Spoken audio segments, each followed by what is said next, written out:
Bonjour, vous êtes sur le podcast Ma Voix du Milieu. Un podcast tout en humilité et simplicité qui traite de la psychologie, de l'hypnose, du bien-être et bien plus encore.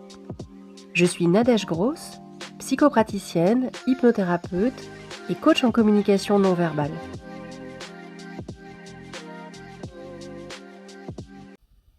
Pourquoi est-ce si important d'apprendre à s'aimer ? Eh bien parce que l'amour de soi constitue une part importante de l'estime de soi. Et c'est une partie essentielle au développement de son identité. Comme si, enfin, vous preniez conscience que vous aviez été livré avec une notice d'utilisation et que vous preniez enfin le temps de la lire. On est d'accord, hein, personne n'aime lire les notices d'utilisation. On préfère essayer de faire fonctionner les choses de façon intuitive et souvent ça fonctionne. Mais quand enfin, on prend le temps de lire les petites lignes, alors on découvre. On découvre des options, des besoins, des effets secondaires, des failles, des défauts, des précautions d'utilisation, des forces, des possibilités d'évolution, les différents modes d'entretien, etc. Vous voyez où je veux en venir ? Alors, évidemment, chaque notice est propre à chacun, chacune. Elle est donc unique à soi-même. C'est pas la peine d'essayer de prendre celle de quelqu'un d'autre, cela ne fonctionnera pas du tout de la même manière.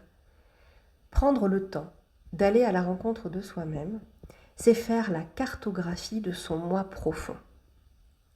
Alors vient le long chemin de l'introspection et de la connaissance de soi. Dans le but d'apprendre à reconnaître et accepter ce qui est, ce qui vous définit, et ainsi d'apprendre à vous aimer pour ce que vous êtes.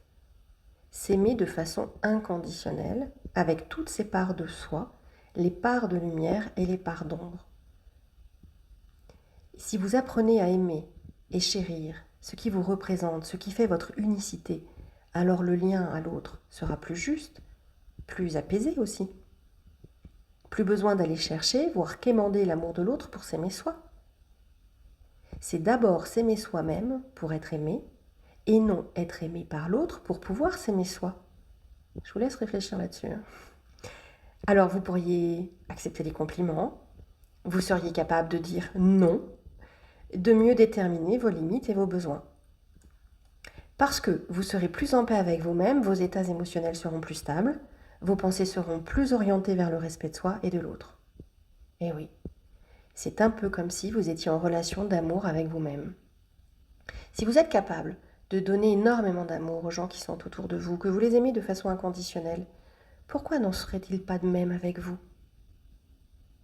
Alors, cela sous-entend aussi de se faire passer soi en priorité et d'être en mesure de casser les préjugés et les normes morales, les injonctions reçues dans l'enfance, que le plus important c'est d'abord d'aimer l'autre presque en s'oubliant soi.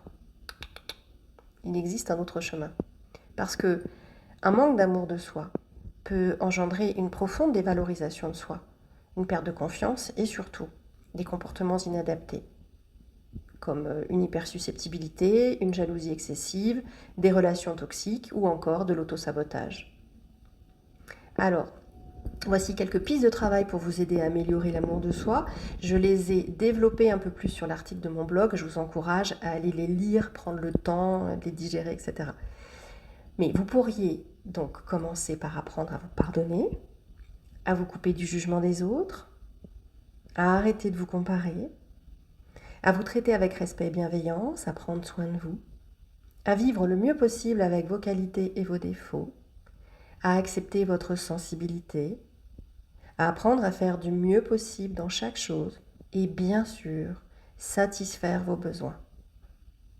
Vous l'aurez compris, il y aura donc du travail et cela demandera du temps, parfois toute une vie, des réajustements et beaucoup de bienveillance et de tolérance envers vous-même.